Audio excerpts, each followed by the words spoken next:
History, a graveyard of once mighty empires. But there is one civilization that simply refuses to stay buried.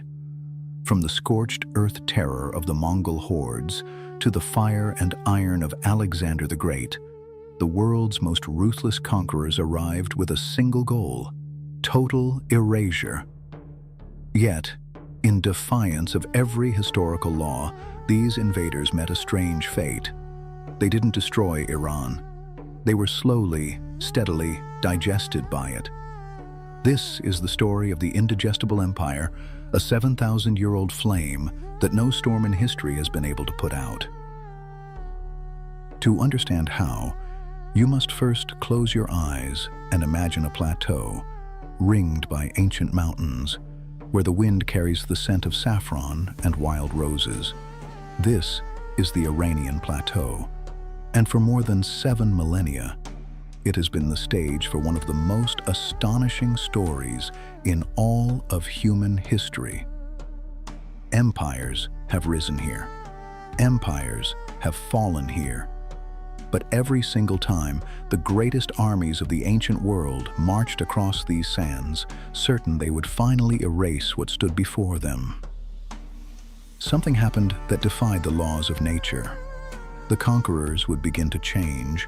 They would start speaking Persian, building Persian palaces, and praying in mosques designed by Persian hands. This is the story of how a civilization refused to die, how it bent like a reed in the storm, but never broke. This is Iran. To understand Iran, you must go back further than most people dare. Archaeological excavations at sites like Jiroft and Sialk reveal urban settlements dating back 6,000 to 7,000 years, standing shoulder to shoulder with Mesopotamia and Egypt as a true cradle of civilization. The first major power here was Elam, centered at the ancient city of Susa. In the 23rd century BC, after war between Elam and the Akkadian king Naram-Sin, the two sides did something extraordinary. They sat down and signed a written peace agreement, the first international treaty in recorded human history. Diplomacy was born on Iranian soil. Then came the Aryans, Indo-European nomads who descended from the Central Asian steppes and named their new homeland Aryanam Vaeja, the land of the Aryans. Over millennia, that name became Iran. And in these mountains and valleys, they gave the world its most revolutionary idea, Zoroastrianism. Long before Christianity or Islam, the prophet Zarathustra declared that the universe was a battlefield between Ahura Mazda, god of light, truth, and order, and Ahriman, the spirit of darkness and lies. More radically, he declared that time was not a circle, it was a line. It had a beginning and would have an end, a final judgment, a victory of light. When the Persians later freed the Jewish people from Babylonian captivity, these ideas flowed into Jewish theology, then into Christianity, then into Islam. The moral structure of time that billions of people live inside today was first mapped here, on the Iranian plateau. In 550 BC, a man named Cyrus changed everything.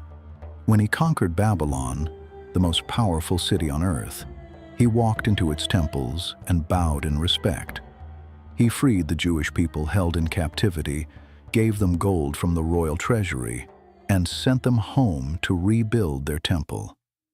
He posted his declarations on a clay cylinder that archaeologists recovered thousands of years later.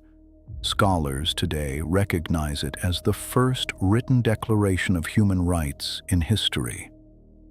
His successor, Darius I, expanded the empire from India to North Africa, nearly half the world's population under one rule. He divided it into 20 administrative provinces, introduced a unified tax system, minted gold coins, and built the Royal Road, a 2,700-kilometer highway along which royal messengers rode in relay so fast that Herodotus immortalized them. Words later borrowed, almost unchanged by the United States Postal Service. At Persepolis, the Persians built a city of columns and staircases covered in carved reliefs showing delegations from 50 nations arriving with tributes. It was a statement in stone. All peoples are gathered here, and all peoples are honored. This was not an empire built on fear. It was built on administration, tolerance, and law. The first superpower in history. Iran's true weapon was never its armies. It was its love of knowledge. The Academy of Gondishapur, founded under the Sassanid dynasty, was the most advanced center of medicine and science in the ancient world. A house of wisdom 5 centuries before Baghdad built one, where Greek, Indian, Persian, and Roman scholars sat together and translated the universe into each other's languages. The physician Ibn Sina, Avicenna, produced a canon of medicine that served as the primary medical textbook in both Islamic and European universities for over 600 years. The mathematician Omar Khayyam, better known in the West for his poetry, reformed the Persian solar calendar into a system so precise it drifted only one day every 5,000 years, more accurate than the Gregorian calendar used across the world today. Knowledge in Iran was never separate from culture. It was woven into the poetry, the architecture, the geometry of every minaret and every garden. And it was this love of learning, passed down through every catastrophe, that made Iran impossible to permanently destroy. In 331 BC, Alexander of Macedon crushed the Persian army at Gaugamela and marched into the heart of the empire. He burned Persepolis, the great ceremonial capital, with its forest of columns and its treasury stacked with 2 centuries of accumulated wealth. It seemed Iran was finished. And then the Iranian survival mechanism revealed itself for the first time. Within months, Alexander was wearing Persian robes, adopting Persian court ceremonies, marrying into the Persian world. His Greek soldiers were horrified, but Alexander understood. You cannot rule Iran from the outside. You have to become it. He died before completing his transformation. But the Greek Empire that followed was quietly, steadily digested by the culture it had conquered. Persian language, religion, and art went underground, like seeds in winter, and waited. In the 3rd century BC, the Parthians drove the Greeks out, restored the title of King of Kings, and for 5 centuries held the Roman legions at bay. Iran had eaten Alexander whole and emerged more Iranian than before. By 637 AD, the exhausted Sassanid Empire bled dry by 4 centuries of war with Rome and Byzantium. The armies of the early Islamic Caliphate were not large by the standards of the great empires, but they were unified by a faith so total, so consuming, so electrifying in its simplicity and its moral clarity that they swept across the exhausted Sassanid defenses like wind through tall grass. The last Persian Shah fled east and was murdered beside a river in the dark. Iran fell. The Umayyad Caliphate pushed hard for Arabization. Persian was sidelined. Arab governors held power. For any other culture, this would have been the end, as it was for Egypt and Syria, which became permanently Arabized. But the Persians waited, and when the Abbasids overthrew the Umayyads in 750 and built their new capital on the Tigris, they built it using Persian engineers, staffed it with Persian administrators, and organized it on Persian models of governance. That city was Baghdad. With its founding, Iran's second conquest began, not of territory, but of culture. Persian administrators ran the Abbasid state. The Persian language absorbed Arabic vocabulary and re-emerged richer and more beautiful than before. And across Iran, mosques began to rise unlike anything the Arab world had built. Massive Ivan portals, soaring pointed arches, ribbed domes sheathed in tiles of deep cobalt blue and turquoise green, slender minarets climbing toward heaven like prayers made stone. Allahu Akbar, Allahu Akbar. The call to prayer echoed from minarets in Isfahan, in Nishapur, in Shiraz, cities whose names had been Persian for thousands of years before Islam arrived. Iran did not merely survive the Arab conquest.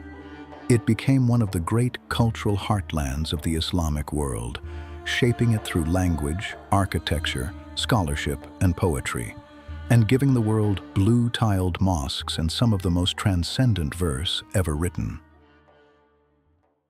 In 1220, Genghis Khan arrived. What followed was not war, it was erasure. Great cities were massacred to the last person.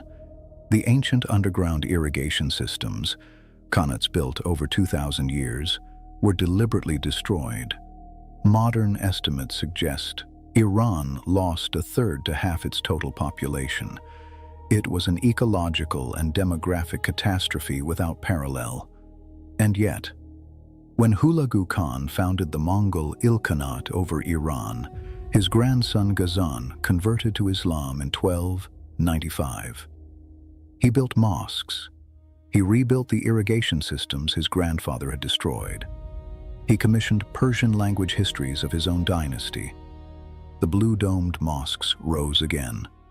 The minarets climbed back to heaven. Then Tamerlane came, building towers of skulls, massacring Isfahan in a single day. And then, like every conqueror before him, he stole Iran's greatest architects and craftsmen to build his own palaces in Persian style, sheathed in the unmistakable turquoise blue tile of the Persian tradition. His descendants presided over a Persian Renaissance in Herat and Samarkand. Iran had survived Tamerlane the same way it survived everyone, by being simply too beautiful, too deep, too essential to destroy. In the year 1501, a 14-year-old boy rode into the city of Tabriz at the head of an army, dressed in crimson silk and wearing a tall red cap wrapped in 12 white folds of cloth.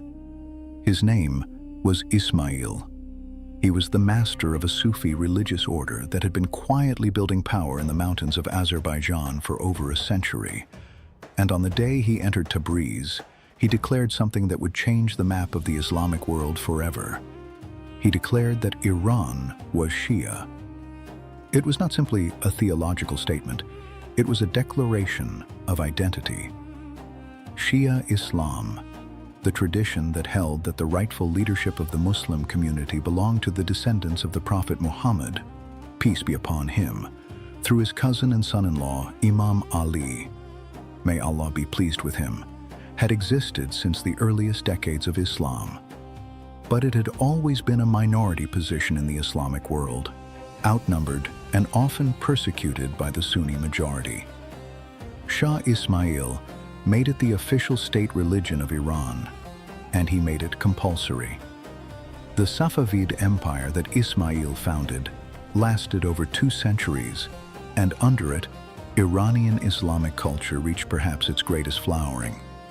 The city of Isfahan became the capital, and Shah Abbas the Great, arguably the greatest of all the Safavid rulers, who reigned from 1588 to 1629, transformed it into one of the most beautiful cities in the history of the world. The Imam Square of Isfahan, Nakshi Jahan, was laid out as one of the largest public squares ever built, nearly twice the size of St. Peter's Square in Rome. Around its perimeter rose structures of heartbreaking perfection. The Shah Mosque, built between 1611 and 1629, is sheathed entirely in tiles of deep cobalt and turquoise blue. each one hand-painted with intricate geometric patterns and arabesques that spiral into infinity. Its enormous dome, measuring nearly 53 meters high, is tilted at a slight angle from the entrance portal so that it faces Mecca precisely, a gesture of faith written into the geometry of the building itself. Stand inside it and clap your hands. The sound echoes back to you 7 times, each echo diminishing, a sonic prayer built into the architecture. The 2 minarets of the Shah Mosque rise from the entrance portal like exclamation marks addressed to the sky. They are sheathed in tile from base to summit, cobalt blue, turquoise, white, gold, and at the top, the muezzin would climb before each of the 5 daily prayers and send the call to prayer ringing out over the city. In the morning light, those minarets catch the sun and glow. In the evening, they turn copper and gold against the darkening sky. The Ali Kapu Palace stands across the square, its tall porch supported by 18 slender columns, looking out over the polo ground where the Shah himself played on horseback. The bazaar that runs along the northern edge of the square is a vaulted tunnel, a kilometer long. Its brick ceiling pierced by round skylights that send shafts of light down through the smoke of the braziers and the steam of the tea houses, turning commerce into theater. A French jeweler named Jean-Baptiste Tavernier visited Isfahan in the 1660s and wrote that it was, without question, one of the most magnificent cities he had ever seen. The English ambassador Thomas Herbert called it a paradise. The Persian phrase, coined during this era, "Isfahan is half the world," was not boasting. It was simply reporting a fact. And running through all of this, through the tile work and the poetry and the philosophy of the Safavid age, ran the same current that had always run through Iran: the refusal to be absorbed, the insistence on being the one who absorbs. The Safavids had been Turkic in origin, like the Mongols before them. They had arrived in Iran as outsiders. Within a generation, they were more Persian than anyone. The faith of Islam had arrived in Iran as a conqueror 7 centuries before. It had left as something deeply rooted in Iranian culture, expressed through Persian language, Persian poetry, Persian art, and a long tradition of learning, beauty, and spiritual reflection. The minarets still call. The blue domes still shine. The poems of Hafiz are still recited at Iranian tables on the eve of the new year. The flame has never gone out. The Safavid dynasty that built Isfahan did not last forever. By 1722, Afghan forces stormed the capital and the empire collapsed from within. But from the chaos that followed, one extraordinary figure emerged: Nader Shah.